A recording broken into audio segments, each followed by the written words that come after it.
Hello, ladies and gentlemen. Austin Petersen here with the Freedom Report podcast. We are live on Facebook. If you're listening to this later, you're listening to the podcast, I'll do everything I can not to make too many things where we're talking about what you're seeing on the screen. But I do want to make sure that you guys are all caught up with what's going on. If you're not watching this live right now, then you guys should definitely be tuning in to our Facebook live casts. And what does that mean? That means that you are going to basically go to facebook.com and you're going to subscribe to our live streams. How you do that is you go to facebook.com, go to the top of the page. I'm going to show you actually how that works right up here real quick right now. So if you guys are watching this on Facebook right now, which everybody who is at this moment is saying it, but if there's actually at the top of the Facebook pages, you can see on following. You can go, if you're watching this right now and you're not subscribed, click on the following. You can see notifications on all live videos. If you want to turn that on for us, that'll help us to get the word out, and you guys will see whenever we go live. So today we're going to be talking about our white male privileges, and you're lucky to have two beautiful white males right here who can be experts on the topic. This is Jeff Caldwell. Jeff, welcome to the show. Thank you, Austin. It's a pleasure. Jeff, it's great to be white in America, isn't it? It's amazing. It's tough, we're all racist, it seems. And white supremacy is just, it's everywhere nowadays. It seems to be, yeah. But actually what's funny about this is that if you go to like a Donald Trump website or a Facebook page or comments, you'll see actual white supremacists.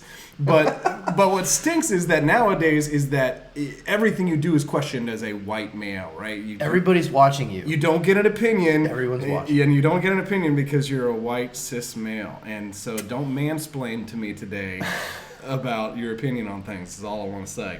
So anyways, hey guys, thanks for joining the show. It's so awesome to be able to do these live streams with you guys and to have you all participating and throwing some jokes. But I'm going to go ahead and drop the list in here so you guys can follow along with us in the show today.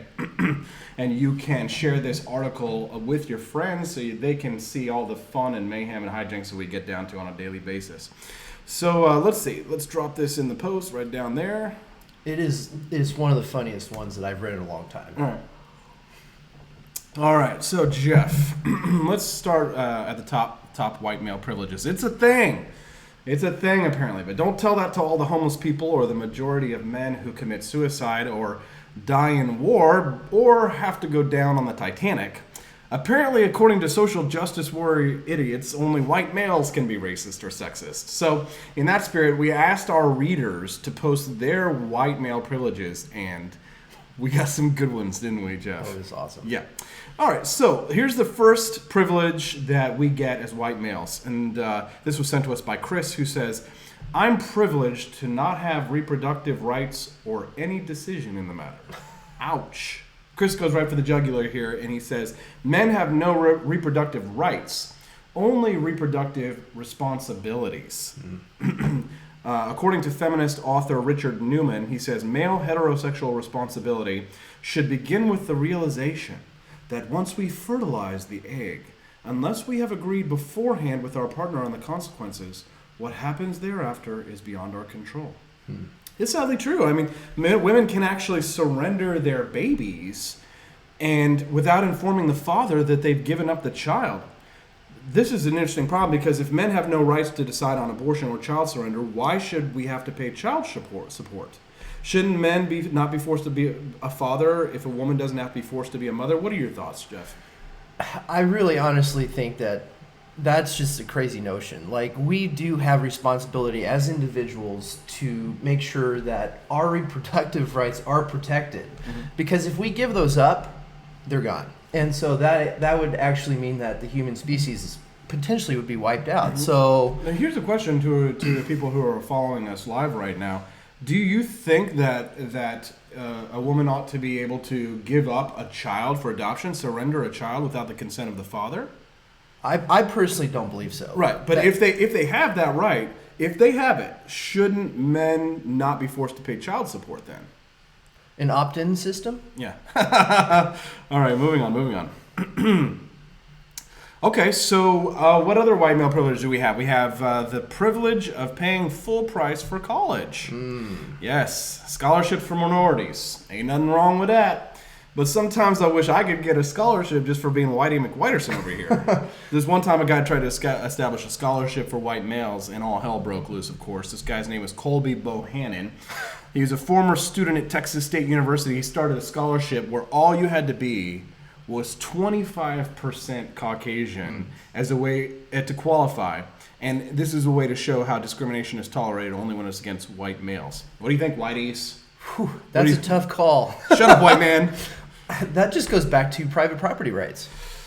Yeah, private property rights. Okay, how does it go back to private property rights again, Jeff? Well, the college has the right to say yes or no. So. Well, but it's a scholarship, right? So, correct. And 25% Caucasian. I mean, you could be 70. I mean, Obama is 50% Caucasian. Sure. So, I mean, he would have qualified for this. Of course. Right, but I mean, do you see any problem with people starting white scholarships for white people? The Donald Trump Foundation for poor white kids in trailers.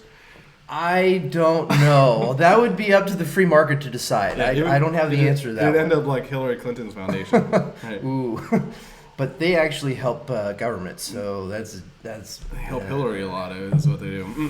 All right, here we go. Let's moving on.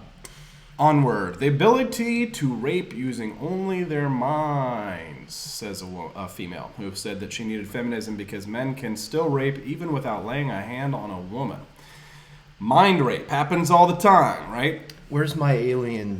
Hide your wife, hide your kids. They be mind raping everybody up in here. Okay, exactly how does rape occur without laying a hand on a woman? I guess you just look at him weird. I don't know. Yeah. Strange looks. Strange, yeah.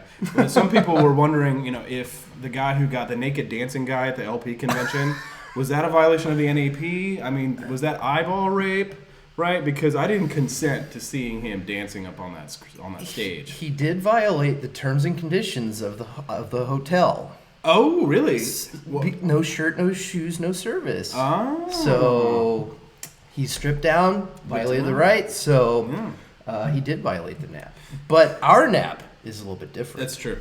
Derek says that the best white privilege is the fact that we have to wake up every morning knowing that we don't have to work, don't have to worry about paying bills, or be concerned for our future because money rolls in thanks to being white. Yeah. It's like being born under a money tree, where free stuff just kind of falls into our laps. That's right. People give us free stuff all the time just for being a woman. I mean, white male. Right.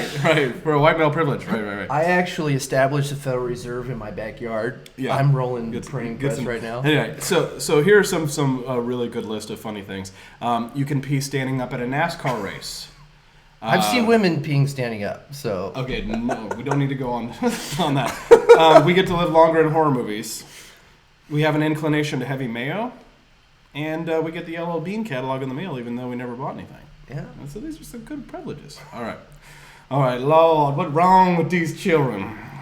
I, too, get the Yellow Bean catalog in the mail, but I did buy something soft and khaki and something from there once. Steven says, the privilege of paying for everything with my own money. How nice would it be if you have a gal and you get your food and drinks paid for when you go on a date? Like, if that was expected. Like, how nice would that be? It would be amazing. I mean, you'd think the fact that women control a majority of the wealth in this country would mean that they'd offer to chip in every once in a while. But sadly, we've got to pay a high price for this privilege. Right? What you guys didn't know? What's that? I hear you on the internet and listening right now. You didn't know that women control a majority of wealth in this country? Well, speaking of the Federal Reserve, did you know a new analysis by the Federal Reserve Board reveals that women actually control 51.3% of the personal wealth in the United States?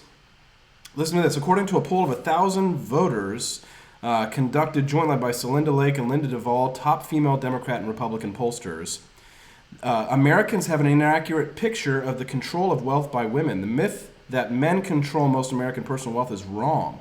76% of Americans believe that men control more wealth than women, but the fact is that according to the Fed, women control 51.3%. And so why the misperception? Probably because the media pays a lot of attention to things like the wage gap, figures showing women earn less than 80 cents for each dollar earned by men. But this is the wage gap does not take into consideration that women live longer than men and inherit more money than men as a consequence. Interesting. No, I know from experience that a lot of ladies who shop where I work, the male is actually there to supply the cash while she's there shopping. And so a lot of the times she'll pick out what she wants and then he whips out the card and he pays for it. So, I mean, that is also a part of controlling the money. That's his privilege. That's his privilege. He gets to pay. The next privilege is a big one, but ladies, you're in trouble because it looks like you are about to get this privilege as well. Men have the privilege to die in wars. Ah, yes. Turning 18 in this country offers men the opportunity to be sent to new and exotic lands, meet interesting people, and kill them. And did you know that when you register for the Selective Service, they send you a free razor? That's right. That must be all that free stuff that we get there, right? Yeah, right. It's part of it. Of course, they do send those to blacks and Asian men as well. So it's not really exclusively a white privilege. My favorite, though, is like when feminists are like, but men start the wars. And I'm like, yeah, but then are there women who encourage it? Because if you didn't know, during World War I, there was a group called the Order of the White Feather. This was a feminist group, and part of what they did was to fight for women's suffrage, of course. But one of the other things that they did was to support the war. And the Order of the White Feather, this feminist group, would shame men who they thought were not participating in war, right? If they saw young men that were home and weren't wearing a uniform, like they were off, they would give them a white feather as a way to shame them, like, what are you doing? You need to go to war. Wow. So that's a really interesting part of history. If you didn't know about it, you guys should check that out. But trust me, ladies, you don't want none of this privilege because now they're trying to get women involved in the Selective Service and to draft them. Do you think we should be drafting women, Jeff? I don't think it should be mandatory. I think they should be able to try and pass all the tests in order to defend our country. It's up to them to decide. But I think they should be held to the same standards as men. If they can't pass the test, then they should be allowed to do something other than serving at the front of the line. So it should be up to the women. Absolutely. Freedom of choice for men and women, I think, when it comes to the Selective Service. The military should be entirely voluntary. That's right. All right. So what about homeless? You know, if you're homeless, at least you got your white male privilege, right? You know, why don't people go and tell the homeless guys out there? There are white males out there. They need to be informed because, you know, maybe somebody needs to go out there and check their privilege because there's something wrong. They were born white males, but why is it that the majority of homeless people are white males? Listen to this. Suicide victims, 80% male to 20% female. Workplace fatalities. In the workplace, 93% of workplace fatalities are men. Now, the University of Ohio also shows that 76% of homicide victims are men compared to 24% females. And when it comes to homeless, blow them out of the water. 61% of men, of homeless people are men, 39% are women. Why do you think that is? I honestly... It must be our fault, right? I guess the white man didn't pay enough taxes to cover the welfare state. If we raised taxes on white males, then we could afford to get more white males off of the street. Correct. And then once they get off the street and they start paying taxes, then they go back to the street because you know, you have that whole situation where when you make enough money in welfare, you want to stop working. Yep. So, but it's just economics, guys. Screw that. You don't need that. We're racist. It's just racism. Economics is racist. Free markets are racist. We get it, guys. All right, moving on. My white privilege took me on a bus to school where nobody spoke English, where I was stabbed and had my skull broken for using the bathroom that was claimed by a gang. Apparently, before I was born in California, people were mean to black people. It was my privilege to accept their punishment. Ouch. By being eligible for roles that call only for white males. This is a really good one. In Arthur Miller's The Crucible, I auditioned for the role of Tituba, a slave woman from Barbados. I was cast as the lead, John Proctor, instead. Thanks, white privilege. You took my dream role. That's interesting. You really don't see white male actors taking on minority roles anymore, right? Because that is really like a taboo. The only guy that was able to get away with it recently was Robert Downey Jr. in Tropic Thunder. Yep. And he said a lot of very interesting things in that movie. He said, never go full retard. So while we're on the subject of political correctness here, why is it okay for that white male to pretend like he's African American and dress up in blackface and use words like retard? You know why? Because he's a liberal. Ooh. Because it's okay to be a racist as long as you're a Democrat, right? Even though the Democratic Party is the party of the KKK and racism and Robert Byrd and all that good stuff. But, who's paying attention? Who's counting? It's always those white males.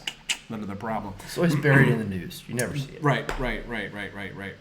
Ooh, and an Asian guy drops in, says, at least I got my Asian privilege, because it turns out that Asians face extra pitfalls on the path to Ivy League universities. Yeah, Caucasians. Are Asian people white? I guess I don't think they are. You don't say what they are, because if you do, then that's racist. Yeah. So Asians, we need more diversity in higher education, they say, but top U.S. universities will actually discriminate against Asians because they'll have so many Asians that will outpace Caucasians, blacks, whatever. They actually have reverse affirmative action for Asians. So I guess it's better to be a white male than it is to be an Asian, because you're going to be double discriminated against, right? There you go. We're doubling down on this one. Yeah, we are. Right. Yeah. So, and here's the interesting thing, probably the best part of this. The term white privilege is by its very nature racist, not to mention conspiratorial and based on hasty generalizations. What do you have to say about that, Jeff? I am 100% behind that one. Absolutely. It's a conspiracy theory, the patriarchy, ladies and gentlemen. If you want a real patriarchy, you could go check out Saudi Arabia, where the white male privilege is nowhere to be found, actually. Ladies and gentlemen, if you enjoy this show, do us a favor, check out the Stonegate Institute. Stonegate is my new activist institute, my new nonprofit that's dedicated to fighting for free markets, economic freedom, and personal liberty. Only a few more days left to get a chance to win this trash gun, this replica of George Washington's flintlock pistol. At the end of the month, we're going to decide 2 lucky winners. Two of those people will get to walk away with my gun, my flintlock pistol. So don't forget to sign up. If you donate $25, you'll be entered to win. And Stonegate is spelled Stonegait, Stonegate, like the gate of a horse. StonegateInstitute.org. If you donate by the end of the month, you'll get entered to win one of those flintlock pistols. Jeff, did you have anything you needed to plug? We had a really good event last week in Kansas. Oh, it was awesome. Yeah. So I am the 3rd District Coordinator for the Libertarian Party of Kansas, and that's actually like the Kansas City area in Kansas. And we just had a fundraiser for our candidates. We have 3 local candidates running for the state level, and we did raise $762 at that event. We had about 60 people show up, 60 to 65 people. The room, according to the government, was supposed to hold a little bit less than that, but we're libertarians. So they allowed for standing room only in the event, and it was a free pizza event. It was awesome. Austin was a keynote speaker for us. It was a really great turnout, had a lot of fun. We're having a fantasy football draft tonight, actually. So another fundraising event for us. And if you want to participate, I can create a second league, but it is $100. $50 towards us. Where can people go to find out more? It's 3dlpks.org. So it's like the 3rd District Libertarian Party of Kansas. Number 3, letter D. LP, Libertarian Party, KS, Kansas. 3dlpks.org. Great. And it's under the event section. All right. Well, and one last plug before we go, guys. Do you like reading the libertarianrepublic.com, but you hate all the ads? Well, we've got a solution for you. If you go to the libertarianrepublic.com, there will be a pop-up that's one of those things that will be gone as soon as you become a monthly subscriber or an annual subscriber. Then all you have to do is log into the account. You get to read all of our content for free, and our listicles, like the one that we're talking about today, come all on one page. We've got a lot of satisfied customers who love it because they just hate seeing the ads. But that's how we can afford to run this website. Very expensive. But thanks so very much for watching our live stream today or for listening. You can also subscribe to the Freedom Report podcast on iTunes. You can also find us on Stitcher if that's your thing. Listen to us on the way to work. Spread the message. If you can't donate to the Stonegate Institute, or you cannot become a member to help support us, just do us a favor and share this live stream with your friends out. Make sure that you go to the notifications on the Facebook page and click to get live updates whenever we go live. And thanks so much. Have a great week. It's a happy Monday. Have a good week, guys. See y'all later. Thanks, Austin.